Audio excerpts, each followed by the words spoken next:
बिस्मिल्लाहिर्रहमानिर्रहीम रब्बि इश्रह ली सदरी व यस्सिर ली अमरी वहलुल उक़दतम मिन लिसानी यफ़क़हू क़ौली रब्बि ज़िदनी इल्मा।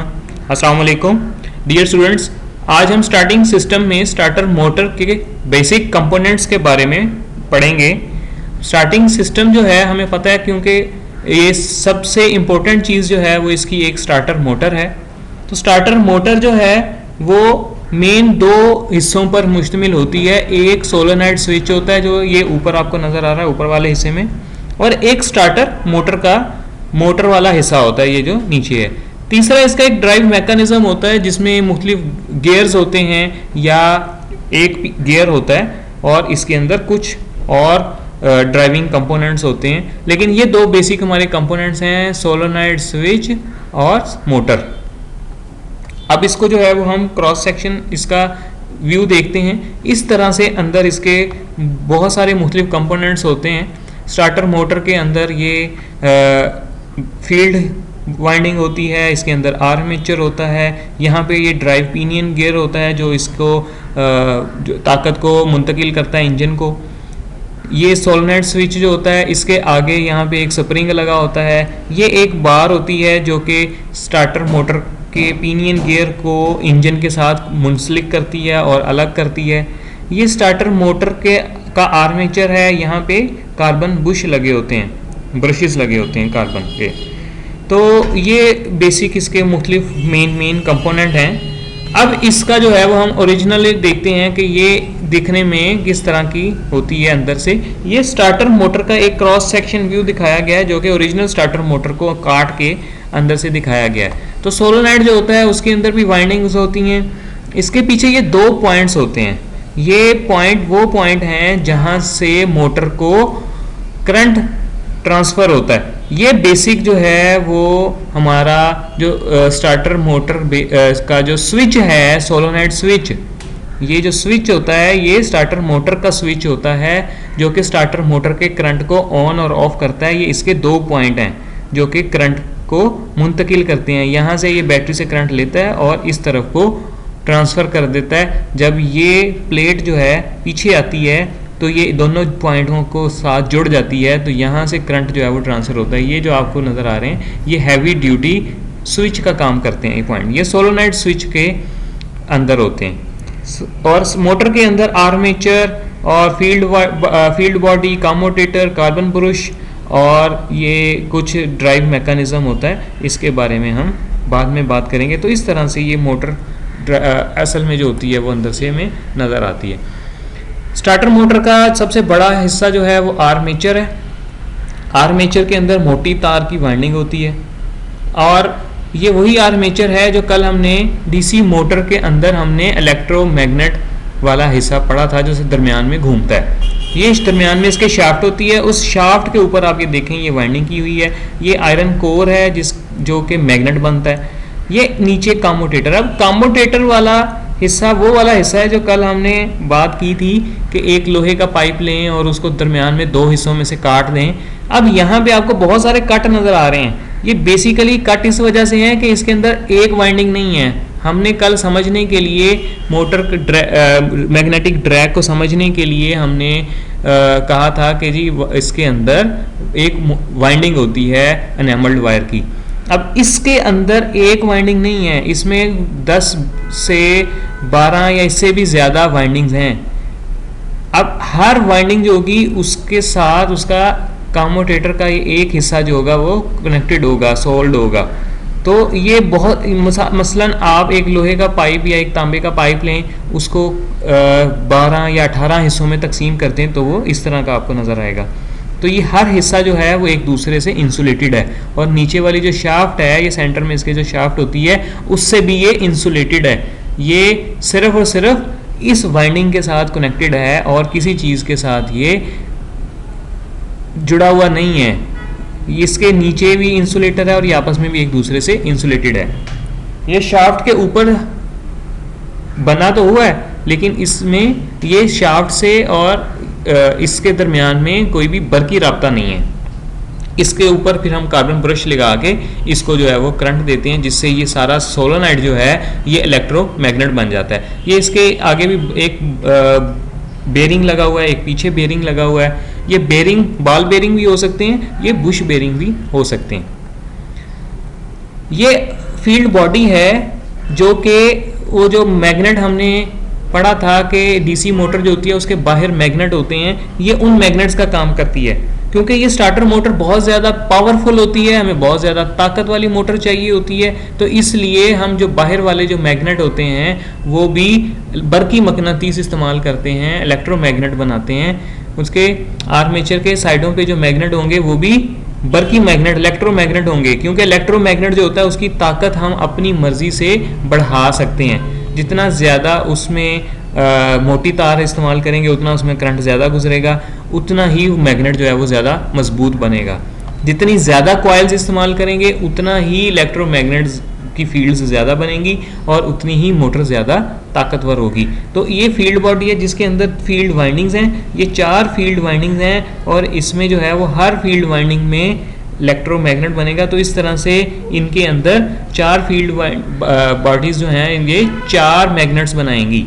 जब 4 मैग्नेट्स बनाएंगी तो डेफिनेटली मोटर जो है उसकी ताकत जो होगी वो ज़्यादा हो जाएगी। अच्छा, अब ये कार्बन ब्रश लगे हुए हैं इस फील्ड वाइंडिंग के साथ, इसके कनेक्शन जो है वो हम बाद में पढ़ेंगे। तो इसके अंदर जो होता है वो आर्मेचर जो है वो गर्दिश करता है, इसमें घूमता है आर्मेचर।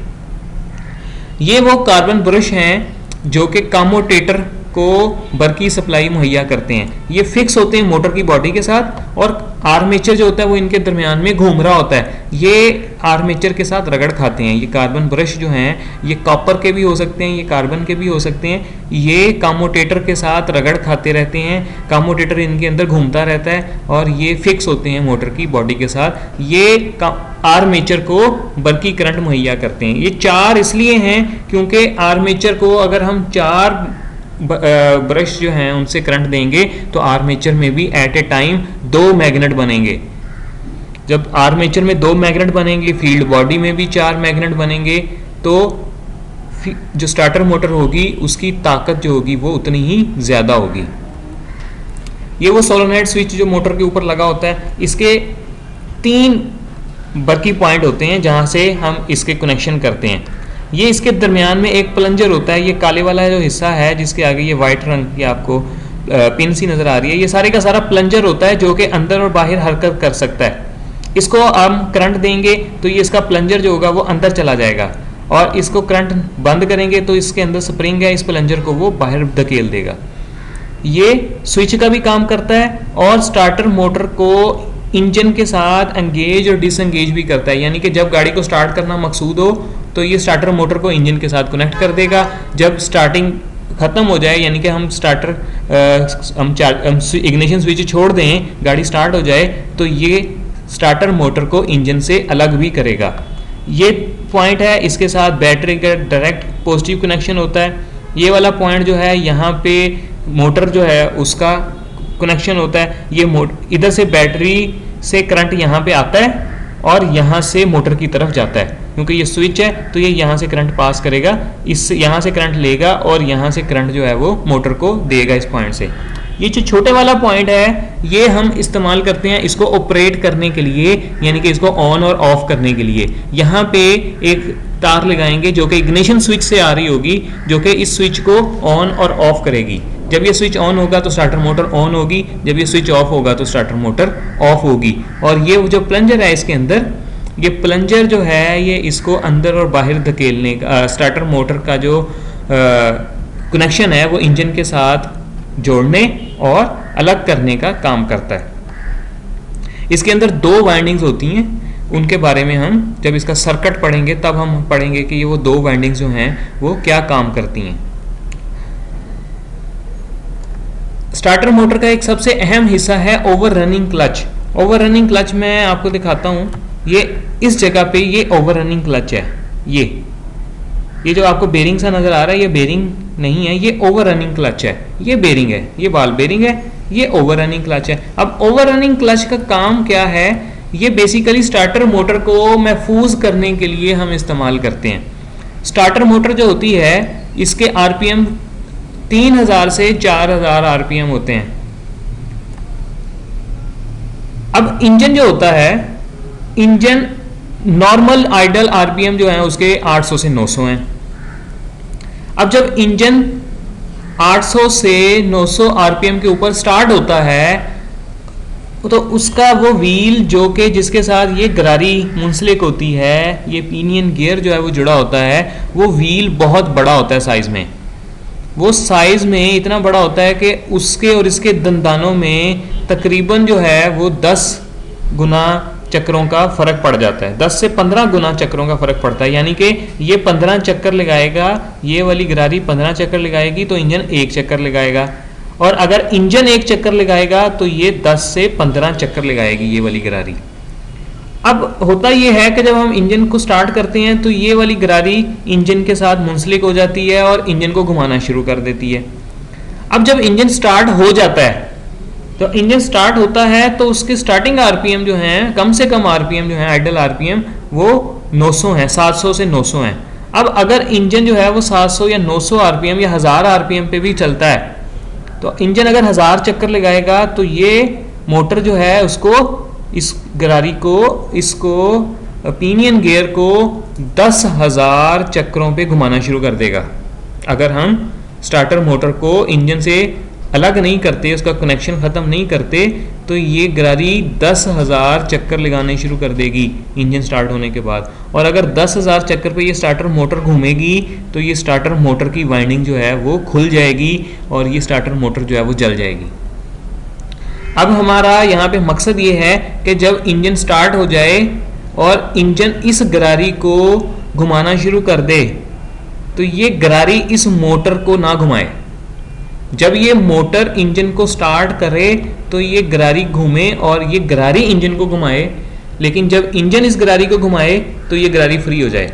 अब इस गरारी को फ्री करने के लिए यहाँ पे ये एक सिस्टम लगाया हुआ है जिसको ओवर रनिंग क्लच बोलते हैं। ये बिल्कुल वही सिस्टम है जो साइकिल के पैडल के अंदर होता है कि जब साइकिल का पैडल घुमाएं तो वो व्हील घूमता है, लेकिन जब व्हील को घुमाएं तो साइकिल का पैडल नहीं घूमता।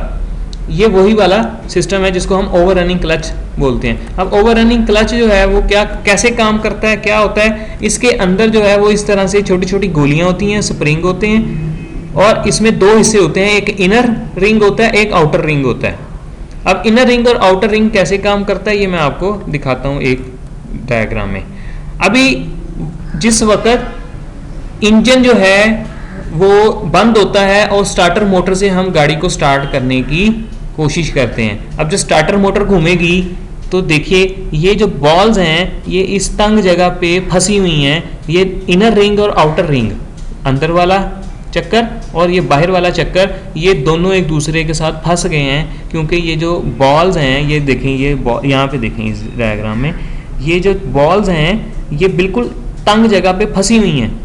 अब ये टाइट है तो ये अंदर वाला पिंक वाला जो आपको सर्कल नजर आ रहा है और बाहर ब्लू वाला सर्कल, ये दोनों जुड़े हुए हैं इस टाइम।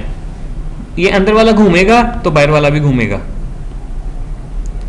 ठीक है जी, क्यों? क्योंकि ये स्प्रिंग ने इनको पुश किया हुआ है और ये इस तरफ को घूम रहा है और इस तरफ को घूमने से बॉल पीछे आएगी, तो बॉल पीछे आएगी तो ये तंग जगह है, तंग जगह पे फंस जाएगी और जब फंस जाएगी तो ये दोनों एक दूसरे के साथ लॉक हो जाएंगे। तो जब मोटर घूमेगी तो इस व्हील को घुमाएगी और जब ये व्हील घुमाएगी तो इंजन को घुमाएगी। अब जब इंजन स्टार्ट हो जाएगा तो क्या होगा, देखिए अब जब इंजन स्टार्ट हो गया तो ये बाहर वाला जो है ये अलग घूमेगा। जब ये अलग घूमेगा तो ये बॉल जो है ये पीछे आ जाएगी। अब ये अंदर वाला सर्कल जो है इसको इंजन घुमा रहा है। अब इसको इंजन घुमाएगा तो इसके घूमने की वजह से क्योंकि बॉल घूमेगी, तो बॉल घूमेगी तो ये स्प्रिंग को प्रेस करके बॉल पीछे आ जाएगी। बॉल पीछे आ जाएगी तो ये खुली जगह है यहाँ पे। अब जब ये खुली जगह पे बॉल आ गई तो अब ये अंदर वाला रिंग और बाहर वाला रिंग, ये पिंक और ये ब्लू, ये दोनों फ्री हो गए। यहाँ पे देखें ये बॉल्स जो हैं, ये वाली बॉल्स ये इनर रिंग और आउटर रिंग को, इन दोनों को फ्री कर देगी। अंदर वाला जो है वो सर्कल इंजन के साथ घूमेगा, बाहर वाला सर्कल जो है वो इंजन के साथ नहीं घूमेगा। तो इंजन जो है वो इस पिनियन गियर को, इस गरारी को, छोटी गरारी को तो घुमाएगा, लेकिन ये बाहर वाला सर्कल जो है ये नहीं घूमेगा, जिससे स्टार्टर मोटर जो है उसके